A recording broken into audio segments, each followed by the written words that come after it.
Guys, welcome back to Geeks Wargaming and welcome to our latest video. Today we have another army showcase and I'm being joined by Matt, who has got how many points worth of? Approximately 6,000 points fully painted.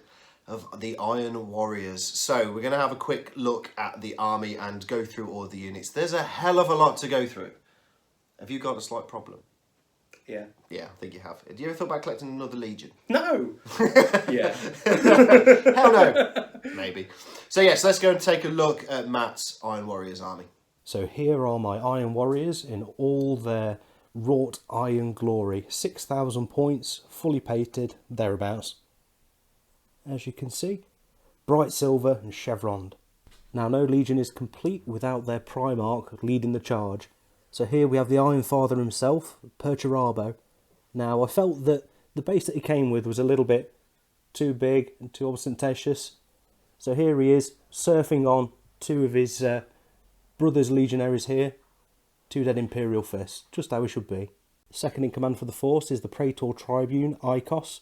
Now Ikos is named as one of the judges of Hades from Greek mythology, which I thought suited the mythos for the Iron Warriors really well. And again, a bit of a theme here, he's also stood atop another dead loyalist legionary, this time from the Iron Hands. Ikos is joined by his Tartarus Terminator bodyguard, full unit of 10 there, 5 with combi plasma and also plasma blasters, right smorgasbord of weapons there, going for Ruler Cool, and they are in their Spartan, taken as a dedicated transport. Now the reason I've gone for Tartarus armour is because the Praetor Tribune is armed also with the Tartarus armour, and if they're joined by Perturabo, that means that they can sweep in advance and cut down the foes which will inevitably run away from their devastating charge. One of the signature units for the Iron Warriors are the Tyrant Siege Terminators, which are full units of Terminators equipped with Cyclone missile launchers. As you can imagine, that's pretty devastating, but even more so when paired up with a Siege Breaker, which gives the unit Tank Hunter. Now the model you see here is converted from one of the Grave Warden Terminators, and equipped like this with a Combi Melter and the Chain Fist is ideal for using as Erasmus Gold if wanted. The second signature unit for the Iron Warriors are the Iron Havocs, which are rightly feared by their brother legionaries. Equipped with missile launchers, they reduce the cover saves of their enemies and also have Tank Hunter as a skill. So as you can imagine, they destroy enemy armour efficiently. The troops choices of my Iron Warriors army are a unit of breachers in a converted Mars pattern Proteus. As you can see here, remove the assault ramp at the front, replaced with a giant radiator. The front plate there is from one of the old Land Raider Prometheus, and additional turret on top for the hull-mounted twin las cannon.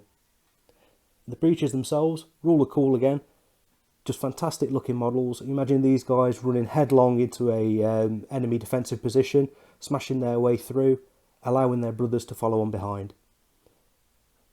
The other troops choices, 2 units of 10 tactical marines, each in a Land Raider.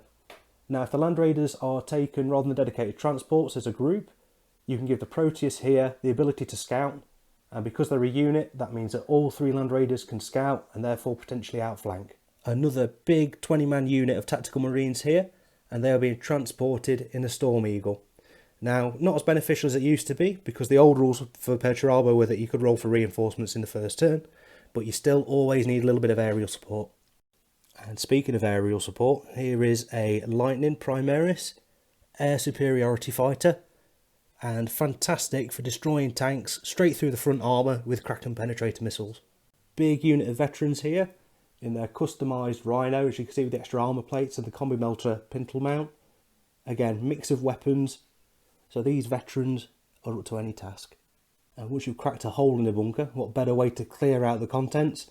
My big unit of flamers here. Again, in a Rhino to get them up the board quickly and into the enemy lines. The Iron Warriors themselves are renowned for their armoured formations, so here we have 3 Deimos Predators, ideal for forming an armoured breakthrough.